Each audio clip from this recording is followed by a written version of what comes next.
Meu nome é Débora. Meu é Thaís. Fernanda. Jéssica. Eu sou Poliana e nós somos da equipe de redação do Cromos. E hoje nós vamos analisar um pouco sobre a proposta de redação. Nós vamos também falar um pouquinho sobre abordagens, o assunto, né, meninas? A começar pelos textos de apoio. Esse ano a coletânea de texto trouxe 4 textos de apoio. O primeiro falando sobre a questão cultural e que a partir de um algoritmo existe um direcionamento, que a gente tem uma falsa ilusão de liberdade, né?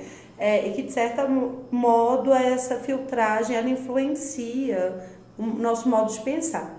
O segundo texto vai falar sobre a decisão da máquina em relação àquilo que a gente consome, aquilo que a gente lê, as notícias que são veiculadas.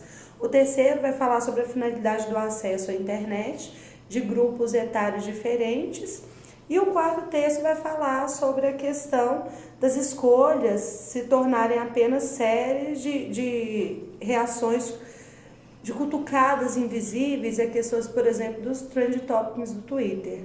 Né, Thaís? Vamos falar então agora sobre outros aspectos? Pois é importante observar aqui no tema a palavra manipulação, né? Tomar muito cuidado com essa palavra para não parecer que é algo vitimista, né? Que estão sendo feitas escolhas pelo consumidor ou pelo usuário, quando na verdade isso não acontece, né? O usuário ele faz uma primeira escolha e a partir dessa primeira escolha, né, são feitas ofertas a ele. E aí a gente pode falar de escolhas de notícias, né, de assuntos, de consumo e por aí vai. Então, assim, é importante a gente observar que as pessoas não são privadas dessa escolha. Uma primeira escolha, ela é feita de maneira um pouco mais ampla e depois acaba restringindo. Mas para que mude nessa perspectiva, basta que o usuário faça uma nova escolha. Né? Feita uma nova escolha, essa perspectiva toda muda novamente. Né, Débora? E sobre isso a gente também tem a relação dos trend topics, que eles são algumas notícias selecionadas para poder ficar mais em foco para o usuário.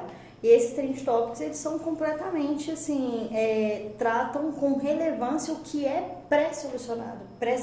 Então as pessoas, os usuários, eles vão ter para eles tudo que tem uma seleção feita por algoritmos do que está sendo falado, do que está sendo mais discutido assim no mundo, e eles vão ter acesso somente a isso. Então, por meio deles, eles vão abrindo coisas relacionadas àqueles assuntos específicos. Isso acaba fazendo com que o usuário ele fique quase numa bolha assim, né, de informações que já são pré-selecionadas. Isso é bem problemático também, pode ser trabalhado na relação dos argumentos.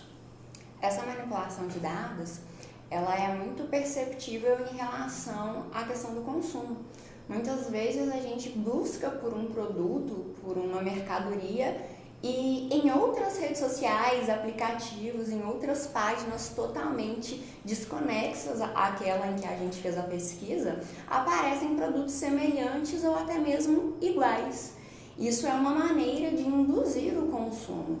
É importante também a gente pensar que mesmo os sites, os aplicativos que são gratuitos, eles promovem uma movimentação na bolsa, eles têm rentabilidade a partir do acesso. Então é interessante para eles não só essa parceria com empresas que buscam a propaganda, mas também porque a partir do momento que eles manipulam os dados para tornar ou essa rede social, ou esse aplicativo agradável para aquele usuário, ele está sendo beneficiado.